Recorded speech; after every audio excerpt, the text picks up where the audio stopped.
Varicose veins కి సరైన చికిత్స కోసం సంప్రదించండి ఎవిస్ హాస్పిటల్. నమస్తే రమగారు. నమస్తే జీ. రమగారు, చిలుక చెప్పిన కథలు పద్మిని శశికుమార్ల కథ చెప్పేసి ముగించేశారు. నలుగురు తో సెటిల్ అయిపోయాడు ఆయన. సెటిల్ అయిపోయాడు. ఇంకో మనోరమ కథ చెప్తాం. ఆ, ప్రతిరోజు మందారవల్లి రాత్రి అయ్యేసరికి భర్త ఇంట్లో లేడు కదా, రాజుగారితో గడపడానికి బయలుదేరటం, ఆ చిలక ఆపి ఓ కథ చెప్పడం మొదలు పెట్టడం. ఆ కథ కంటిన్యూ చేయటం కోసం మర్నాడు కొన్ని రోజులు బయలుదేరేది కానీ ఆగిపోయేది. అలా ఒకనాడు ఆ అమ్మాయి బయలుదేరినప్పుడు ఈ చిలక ఏం చెప్పిందంటే, మందారవల్లి నువ్వు ఇట్లా బయలుదేరావు, ఇప్పుడు నీ భర్త ఊళ్ళో లేడు కాబట్టి నువ్వు వెళ్తున్నావు, అతని కోసం వేచి ఉండలేక ఎవరో ఒకళ్ళతోటి గడపాలన్న ఉద్దేశంతో చేస్తున్నావు. ఇది తగిన పనేనా? స్త్రీలు ఈ పని చేయకూడదు కదా. ఎక్కడికి వెళ్ళాడో కూడా భర్త తెలియకపోతే అనుకోవచ్చు, నీకు తెలుసు ఫలానా చోటుకి వెళ్ళాడు, ఫలానా రోజు వస్తాడు. ఈ కొద్ది రోజులు ఏదైనా సత్కాలక్షేపం చేయాలమ్మా, అది చేయకుండా నువ్వు ఇలాంటి పని చేస్తున్నావు. ఒక అమ్మాయి నీలాంటిదే, భర్త ఎక్కడికి వెళ్ళాడో తెలీదు, ఎప్పుడు వస్తాడో తెలీదు, అయినా కూడా వేచి ఉండి పతిభక్తితోటి ఎట్లా భర్తని గెలుచుకుందో ఒక మంచి కథ చెప్తాను. సరే, ఇప్పుడు విన్నది కథలు అనగానే ఆసక్తిగా ఉంటుంది, వినడం మొదలు పెడితే ఇంకా అదే పని.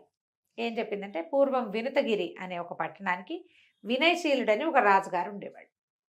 ఆయన భార్య పేరు ఇందిరాదేవి. చాలా కాలం సంతానం కలక్క లేక ఒక అందాల భరిణ లాంటి అమ్మాయి పుట్టింది. ఎంత అందగతో ఆ పిల్ల. అమ్మ నాన్న కూడా అందంగానే ఉండేవారు. పిల్ల అసలు మహాద్భుత సౌందర్యవతిగా ఉండేది. ఎంతో ముద్దుగా పెంచుకున్నారు. మనోరమ అని పేరు పెట్టారు.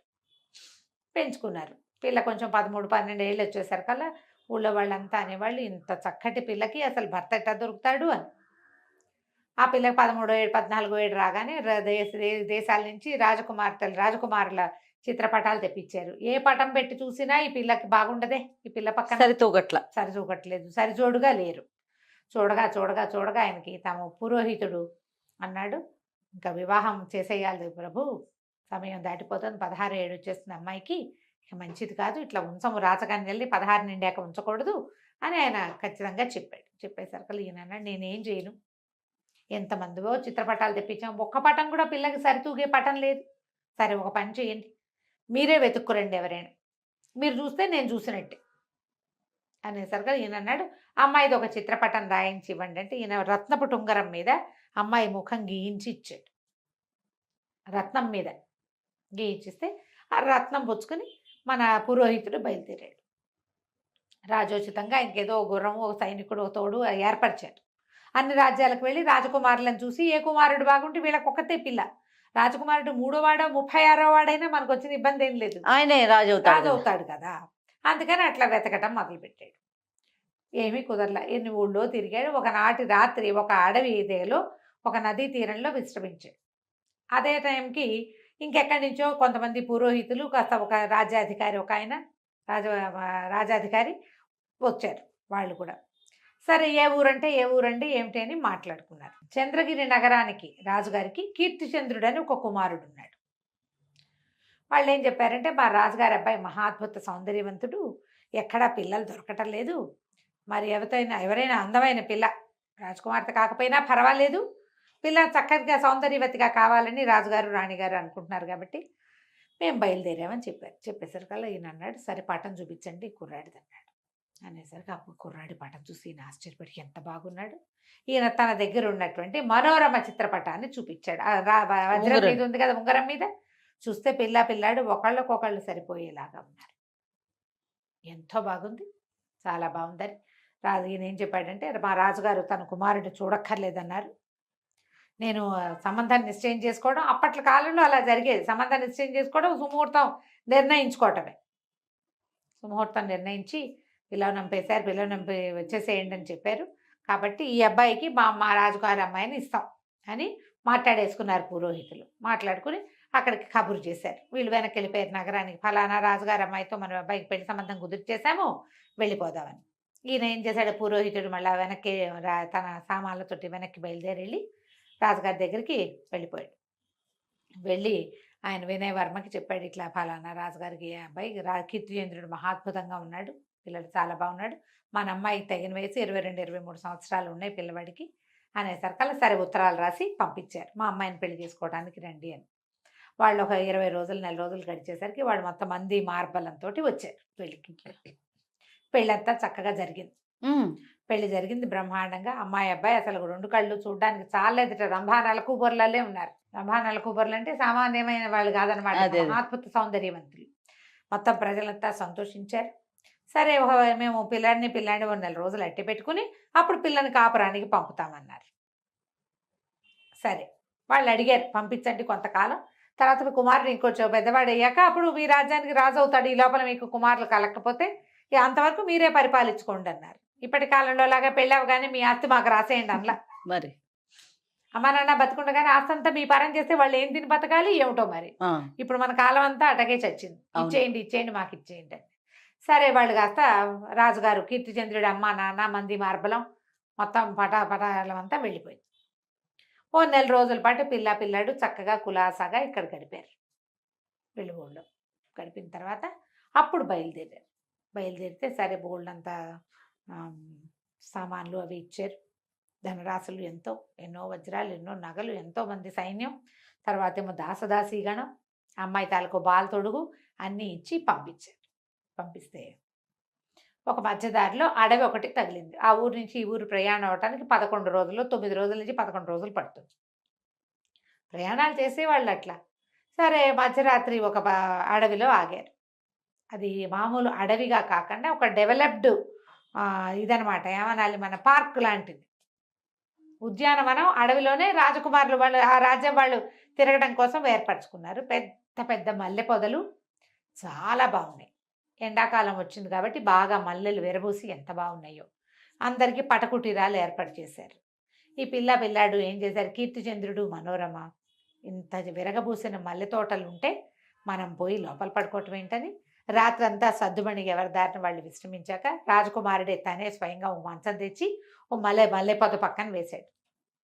చక్కగా పక్కేసుకుని ఆ ఆరు బయట పడుకున్నారు ఇద్దరు.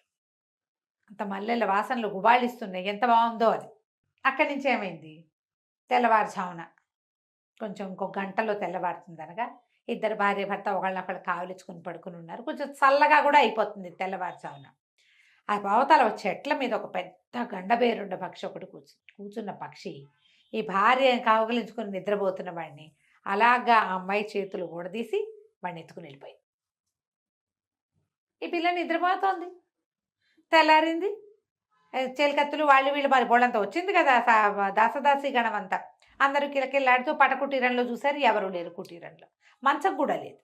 ఓహో వీళ్ళు ఎక్కడో మంచం వేసుకున్నారని మల్లెపొదలు వెతికితే మల్లెపొద పక్కన ఒకతే పడుకుని కనపడింది రాకుమార్తె మనోరమ. అందరూ ఎక్కిరిచ్చారు, హేళాకోళం చేశారు. ఈ అమ్మాయి ఏమనుకుంది, భర్త ఎక్కడికో వెళ్ళాడు అనుకుంది. వీళ్ళందరినీ చూసి సిగ్గుబడి లేచి వెళ్ళాడని అమ్మాయి అనుకుంది.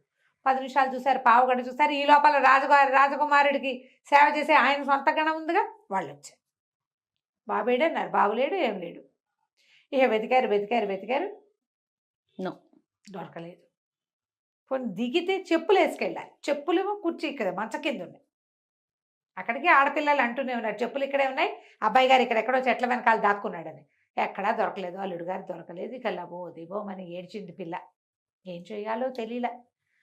వాళ్ళేమో వాళ్ళ సైనికులు ఏమన్నారు, ఇంటికి వెళ్ళిపోదామమ్మా, అక్కడ రాజుగారికి చెప్తే వెతుకుతామన్నారు.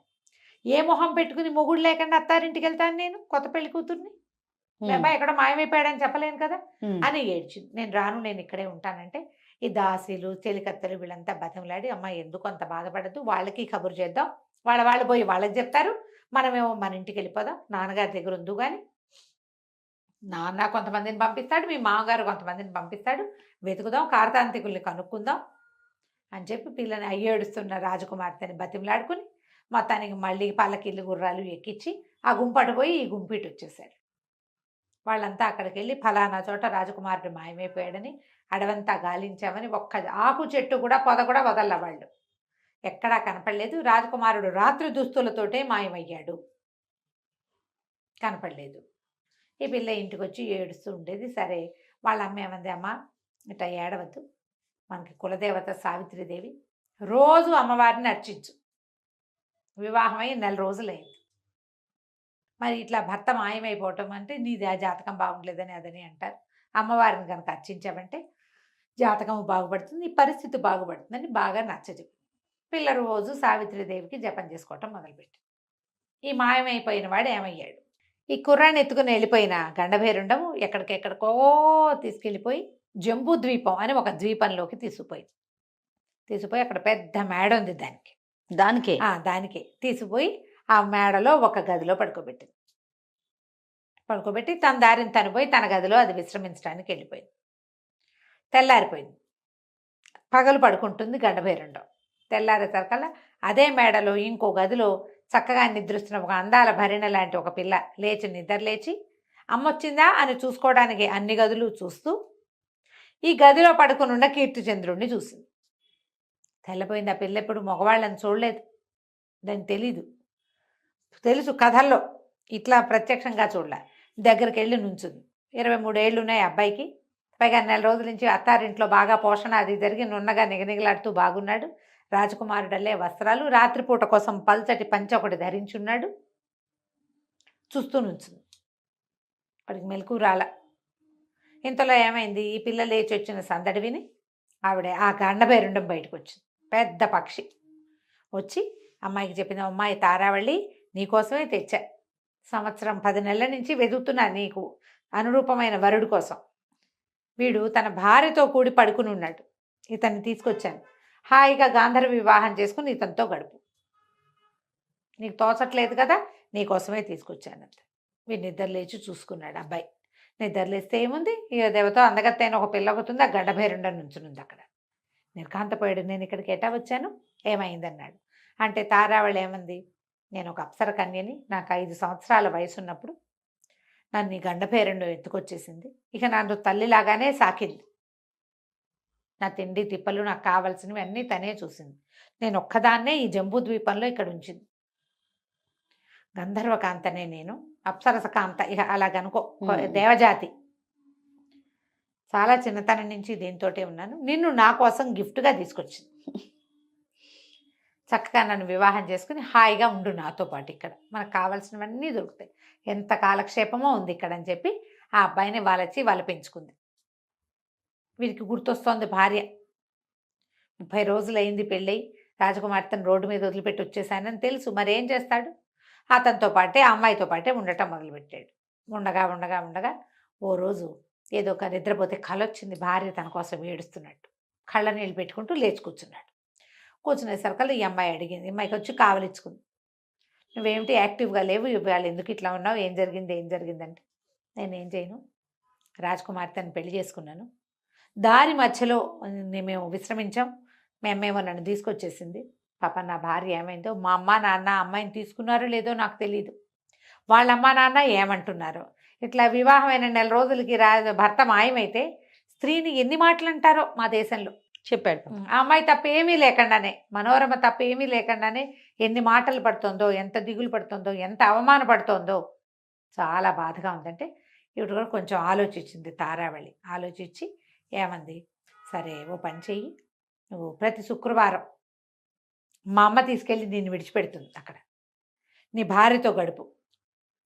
శనివారం తెల్లవారేసరికల్లా మా అమ్మ నిన్ను తీసుకొచ్చేస్తుంది. నా మాట కాదని చెయ్యొద్దు, నాకు కోపం వస్తుంది. ఇంకే ప్రయత్నమూ చేయొద్దు, నేను నీ భార్య దగ్గరికి పంపిస్తా అని చెప్పేసరికల్లా ఒప్పుకున్నాడు. సరేనండి. కొద్ది రోజులు గడిచాక శుక్రవారం రాగానే గండభైరుండం ఎక్కి భార్య అంతఃపురంలోకి దిగాడు.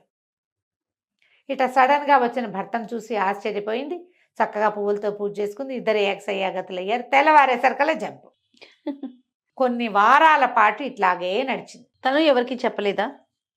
చెప్పలేదు. తెల్లవారేసరికి మాయమైపోతున్నాడు. అమ్మాయి కళని కూడా అనిపించేది తనకి. కళ కాదని తెలుస్తోంది కానీ కళని కూడా అనిపించేది. ఇతను చెప్పాడు, నేను ఇలా వారానికి ఒక్కరోజే రాగలనని చెప్పాడు. నెలలు గడిచాయి.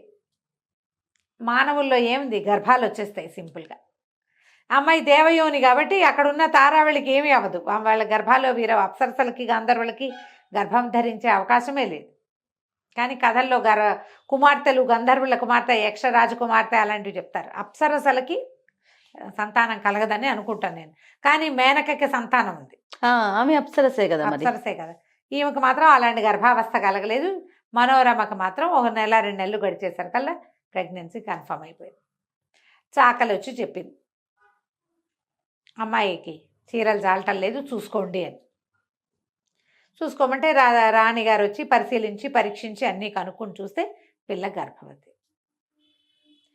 వెళ్ళి భర్తకి చెప్తే ఆయన నిర్ఘాంతపడి, అదేమిటి అతను తప్పిపోయాడు అనుకుంటే ఈ పిల్లకి ఏమిటి దుష్ప్రవర్తన వచ్చింది, ఇట్లా ఎంత పరువు పోతుంది, లేక లేక కలిగిందని పిల్లని ఇంత ముద్దుగా చూసుకుంటే ఇట్లాంటి పని చేసిందే, వాళ్ళకి ఏం సమాధానం చెప్పను నేను అని లబలబలాడిపోతున్నారు. తల్లిదండ్రి అమ్మాయి మొహం చుట్టానికి కూడా ఇష్టపడలా, ఏడుస్తూ కూర్చుంది. పిల్ల ఏం చేయాలో తెలియలేదు. అంతఃపురంలో వార్తలు తెలిసిపోతే వాళ్ళ అమ్మా నాన్నకి తన మీద అనుమానం వచ్చేసింది అని. భర్తే వస్తున్నాడేమో అనుకోవడానికి దాఖలాలు ఏం కనిపించట్లేదు. రాత్రిపూట వస్తాడు, తెల్లారేసరికి వెళ్ళిపోతాడు. అక్కడి నుంచి అతను వచ్చేసరికల్లా అతను ఆ శుక్రవారం రాగానే ఈ పిల్ల బిక్కమొహం వేసుకుని కూర్చున్నాడు.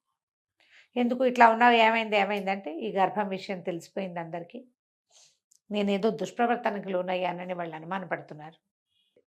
ఇప్పుడు ఇతను ఏం చేశాడు, కీర్తిచంద్రుడు తారావళికి చెప్పాడు, నా భార్య చాలా బాధపడుతోంది అని.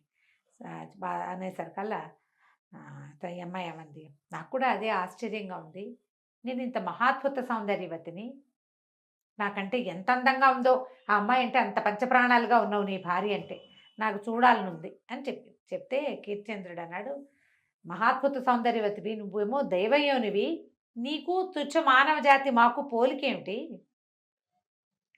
నీ అంత సౌందర్యవతి కాదు, మా లోకంలో మాకు ఓకే, కానీ ఆ అమ్మాయి మా గుణం అలాంటిది, పైగా నేను వివాహ బంధంతో ఒకటయ్యాం, అన్నిటికంటే ముఖ్యమైనది వివాహము నచ్చటము నచ్చకపోవటం కాదు, అగ్నిసాక్షిగా వివాహం చేసుకున్నాను, ఆమె నా బాధ్యత, ఆమె కష్టం సుఖం నిష్ఠూరం ఆమె సంతోషం చూడాలి, నేను నా మీదే ప్రాణాలు పెట్టుకుని ఉంటుంది, అదే ఇక్కడ ముఖ్యము, సౌందర్యం లేకపోవటము కాదు, నీతో ఆమెకు పోలిక లేదు, నీతో పొందే సుఖానికి ఆమెతో పొందే సుఖానికి కూడా పోలిక లేదు అని చెప్తే ఈ అమ్మాయి ఏమంది, సరే నేను కూడా వస్తాను అని చెప్పేసరికల్లా ఆ శుక్రవారం వెళ్ళి ఏం చెప్పాడంటే, వచ్చే శుక్రవారం మా తారావళి కూడా నాతో పాటు వస్తానంది, ఆమె దేవయోని కదా, దేవతా స్త్రీ, నువ్వు బాగా పూజ చేసి నన్ను నీకు ఇచ్చేసేయమని అడుగు, తప్పకుండా నీ కోరిక నెరవేరుస్తుంది, మాట ఇచ్చి మానరు వాళ్ళు అని చెప్పి వెళ్ళిపోయాడు. శనివారం వెళ్ళిపోయాడు. వచ్చే శుక్రవారం నాడు గండభైరండ పక్షినికి తారావళి కీర్తిచంద్రుడు ఇద్దరు కలిసి ఈ అమ్మాయిని మనోరమని చూడడానికి వచ్చారు. గండభైరుండం కూడా ఒప్పుకుంది తీసుకెళ్ళటానికి, కూతురు ఏదంటే అదే, తెల్లవారు రాకపోతే ఆమె తల్లి ఊరుకోదు, కూతురు ఊరుకోదు, వెళ్ళడం వరకు ఒప్పుకుంది, కూతురు ఇష్టం కదా. అదేలే. సరే వచ్చేసరికల్లా రాత్రి 11 గంటల వేళ ఆ గండభైరుండ దిగి వచ్చిన ఆమె దేవతాస్త్రీని చూసి ఆశ్చర్యపోయింది మనోరమ. ఏం సౌందర్యము, ఏమి మెరుపు. అక్కడి నుంచి చక్కగా కాళ్ళు కడుక్కోవడానికి నీళ్ళిచ్చి పాదాలు కాళ్ళు కడిగి నెత్తి మీద నుంచి చల్లుకుని పువ్వులతో పూజ చేసి మెళ్ళలో ఒక మంచి మందార పువ్వులు మాలేసి మరి ఆమెకి మంచి భక్ష్యాలు అవి సమర్పించి పరిపరి విధాల నమస్కారం చేసింది. నీలాంటి దానివి నువ్వే అనేసరికల్లా ఇంత వినయవతిగా ఉన్న ఈ మనోరమని చూసి ఆశ్చర్యపోయింది. నీ భర్తను లాక్కున్నానని నీకు కోపం రావట్లేదా అంటే, ఏం చేస్తాం, నేనేం చేయగలను, విధి ఈ రకంగా ఉన్నప్పుడు విధిని అనుసరించి పోవలసిందే కదా. సావిత్రీదేవి చెప్పింది నాకు కల్లోనే, నా భర్త కొంతకాలం తర్వాత నాకు దక్కుతాడని. నువ్వు ఒప్పుకోవటం బట్టే కదా ఇతను నా దగ్గరికి రాగలిగాడు, గర్భవతిని అయ్యాను, లేకపోతే అది కూడా జరిగేది కాదు. మానవులైతే ఇలా చేయరు, నువ్వు దేవతా స్త్రీవి కనుక ఇంత గొప్ప మనసు ఉంది నీకు అని మనోరమ ఆవిడ మెచ్చుకుంది. ఆవిడ సంతోషం పట్టలేకపోయింది. ఆ తారావళి ఆ అమ్మాయి నువ్వు దగ్గరికి లాక్కుని ఒళ్ళో కూర్చోబెట్టుకుని నాకు ఎంత సంతోషంగానూ ఉంది, నువ్వు ఎంతో గొప్ప మాట చెప్పావు, నీకేం కావాలని కావాలి అది నీకేం కావాలంటే అది ఇస్తాను, నీకు కావాల్సిన కోరుకుంటే, నా భర్త నా దగ్గర ఉండటం కంటే నాకేం కావాలి, నేను ఇప్పుడు గర్భవతిని, నేను ఎవరితోటి గర్భం చెందాను అనేది మా ఇంట్లో ఎవరికీ తెలీదు, ఇతన్ని వాళ్ళు ఎవరు చూడలేదు, ఇప్పుడు నా పాతివ్రత్యాన్ని నిరూపించుకోవాల్సిన అవసరం వచ్చేసింది నాకు, నా భర్తని నా దగ్గర ఉంచు, నువ్వు బాధపడతావేమోనని ఈ మాట అడగటానికి భయపడుతున్నాను, నువ్వు అడిగావు కాబట్టి ఈ మాట అడుగుతున్నాను మనోరమ అనగానే ఆవిడ సర్దుకుంది. మనుషుల్లో ఇలాంటి లక్షణాలు ఉంటాయి. నా మగుడు నాకే కావాలి, నా అమ్మాయి అన్న నేను చేయగలిగేది ఏమీ లేదు అని చెప్పి ఏమన్నది, సరే కానీ ఇతన్ని నేను విడిచిపెట్టి ఉండలేను, ప్రతి పౌర్ణమికి ఇతన్ని మాత్రం నా దగ్గరికి పంపించు, పౌర్ణమి నాడు సాయంకాలమే మా అమ్మ వస్తుంది, గండభేరుండ వస్తుంది. నా దగ్గర పౌర్ణమి నాడు గడిపి నీ దగ్గరికి వచ్చేస్తాడు. ఎప్పుడైనా ఒక పౌర్ణమి నాడు నువ్వు కూడా అతనితో పాటు రా అని చెప్పేసరికల్లా సరే ఒప్పుకున్నారు. ఆ తర్వాత ఈ తెల్లవారేసరికల్లా రాజకుమారుడు అందరికీ కనపడ్డాడు. అల్లుడు గారు మామగారికి చెప్పాడు, నేను ఇట్లా ఒక దేవతాశ్రీ దగ్గర ఉన్నాను. మీ అమ్మాయి ఏం చేస్తుందంటే మనోరమ వాళ్ళ అమ్మని నాన్నని కూడా పిలిపించి చూపించింది. ఇక ప్రతి పౌర్ణమికి సాయంకాలం ఆవిడ బయలుదేరి ఇక్కడికి వచ్చేస్తూ ఉంటుంది. అప్పుడప్పుడు కొన్ని పౌర్ణములు ఈయన వెళ్తాడు, కొన్నిసార్లు ఆవిడ వస్తుంది, కొన్నిసార్లు ఈవిడ కూడా పోతుంది. వీళ్ళ ఆప్షన్స్ వీళ్ళు మరి కథలు చెప్పాలి కదా, నమ్మించాలి అమ్మని నాన్నని. అదే తీసుకొచ్చి చూపించారు. అందరూ ఆశ్చర్యపోయారు. సరే అక్కడి నుంచి ఆవిడ వీడుకొల్పారు. అక్కడ ఆ తర్వాత నుంచి ఈయన కీర్తిచంద్రుడు ఇక్కడే ఉండిపోయాడు. అమ్మాయికి 5వ మాసం రాగానే అత్తవారింటికి పంపించారు. ప్రతి పౌర్ణమికి ఈ కీర్తిచంద్రుడు ఆ అమ్మాయి దగ్గరికి వెళ్తూ ఉండేవాడు. చాలా కాలం ఇలా ఎంత కాలమో నడిచింది. ఇతనికి చక్కని కుమారులు కలిగారు. ఎంతో కాలం పాటు రాజ్యం చేశారు. ఈ కథని చిలుక చెప్పింది ఎవరికి?